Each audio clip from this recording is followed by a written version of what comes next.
Our forefathers made very clear that our democracy would only survive if there were individuals who were willing to give something back to this country, to be able to dedicate themselves to what this democracy and our freedom are all about. And the fact that there are young men and women who are willing to make that kind of sacrifice, to give something back to this country, is what makes America strong. God bless you and God bless the Marines.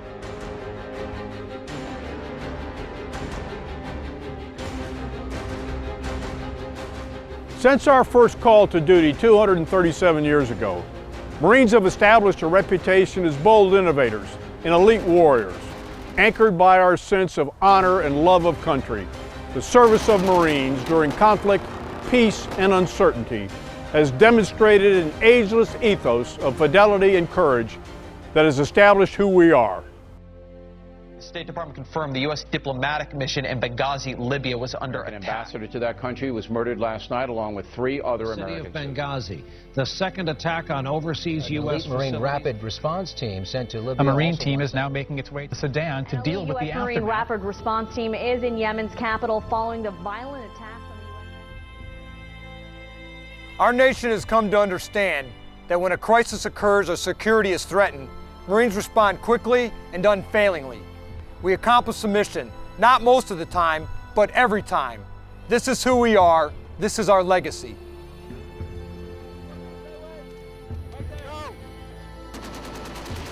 Responding to crisis with the same tenacity of today's United States Marines, the leathernecks of our greatest generation answered the clarion call 70 years ago.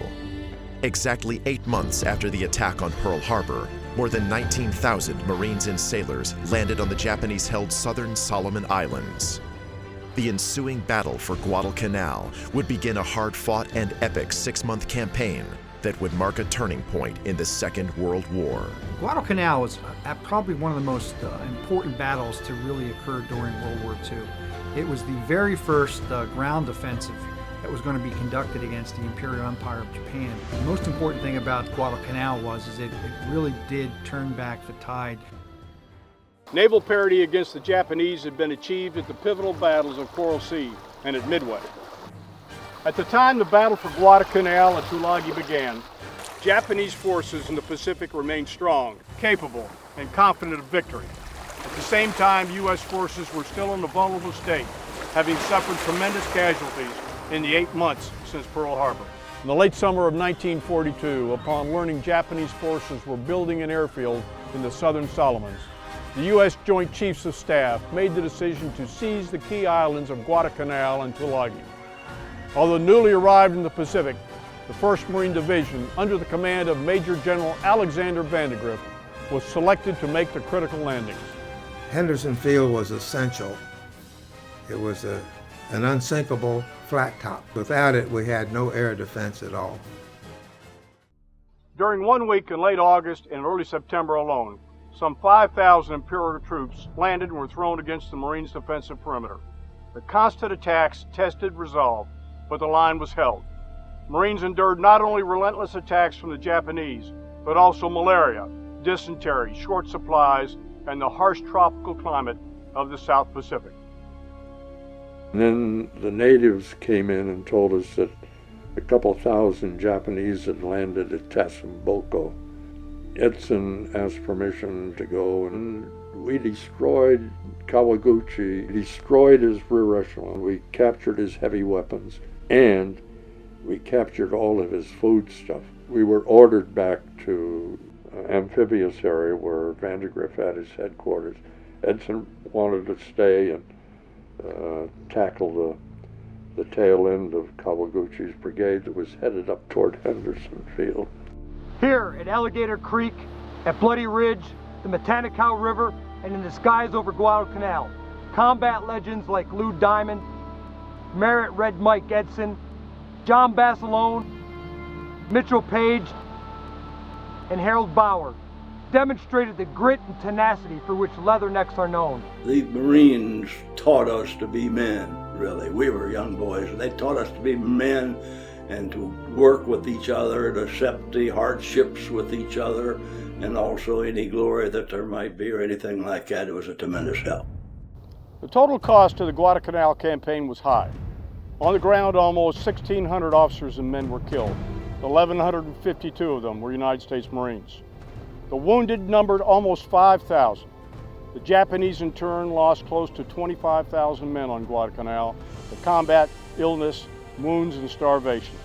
As significant as the physical destruction of Japanese forces by a combined arms team was, the Guadalcanal campaign was also a psychological victory for the American public. On a level playing field, the best forces of the Japanese Empire had been defeated.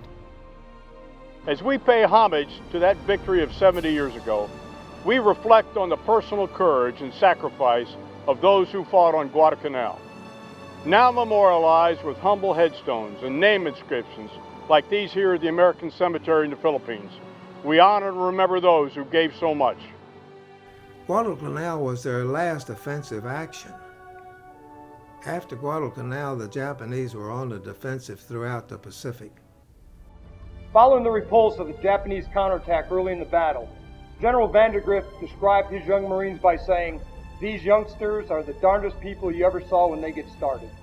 With the same spirit as the Marines of World War II, who fought for honor and for country, today's Marines, nearly all who joined since 9/11, continue to follow the colors into harm's way, knowing full well what the hardships they will endure.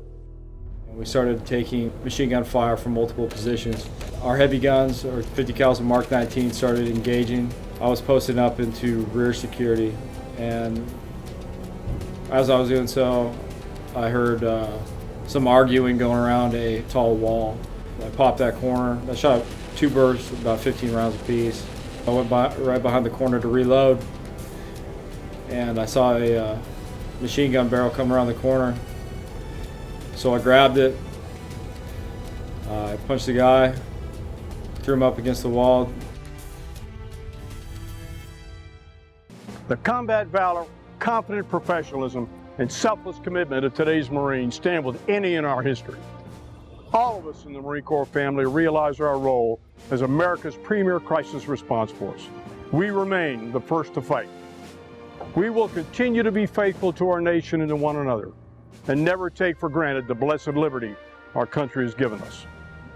My service, I feel, is dedicated to those young Marines, the ones that are really putting their lives out there on the line. The 17, 18, 20-year-old that raises his right hand and says, "I'll volunteer for my country." And it's all about protecting people who need protection. And when you need support, you call the Marines, and the Marines go in and they do a phenomenal, phenomenal job. He's chosen to become a United States Marine, and to be, you know, to choose a selfless career of service and sacrifice. I'm humbled by, you know, by that choice that he's made. We serve, we all sacrifice. We have the eagle, globe, and anchor tattooed on our soul. In the last 10 years of war, nearly 14,000 Marines have given more. And despite their wounds, they're not done giving. They're not done living. They're thriving. I truly believe I do more now than I did before I was injured. So minus 2 legs, I am a wounded warrior who is going to Georgetown in snowboards. And you know, those kind of things they're not quantifiable. They're just absolutely remarkable. And it's not because of me, it's because of the wounded warrior support. Like all Marines, our wounded warriors live life to the fullest. Participating in sports, they regain their self-confidence and remember again the value of being on a team. They also continue to give back. Some return to their active units, while others succeed in business, and even more return to school. Regardless of hardships resulting from their wounds, these warriors demonstrate some of the purest qualities of Marine selflessness. I believe every Marine from boot camp gets taught that you don't represent yourself anymore. You represent your country, you represent the Marine Corps, and you represent, most importantly, the ideals that the Marine Corps puts first. Just remember that there's no limitations to what you can do. Those guys at Walter Reed are proving that every day. For the rest of the Marine Corps, just remember that those guys are still your brothers, and they're out there still fighting the fight every day. As we celebrate this year's birthday, take time to reflect on all our Corps has accomplished. Remember those who fought on Guadalcanal. Honor the sacrifice of our many brothers and sisters, and remember those that have gone before. Continue to do great deeds and endure. I'm proud to protect my country and to serve in the footsteps of those men and women who have served before me. I'm forever grateful for those who have given the ultimate sacrifice and for those men and women who still continue to sacrifice. Our Corps will continue to be defined by our ability to successfully respond to the world's most challenging and chaotic situations. For honor and for country, we'll maintain our world-class standards of discipline, always remembering who we are. Take pride in all that you've accomplished, and know that Sergeant Major Barrett and I appreciate your enduring fidelity, your hard work, and your sacrifice.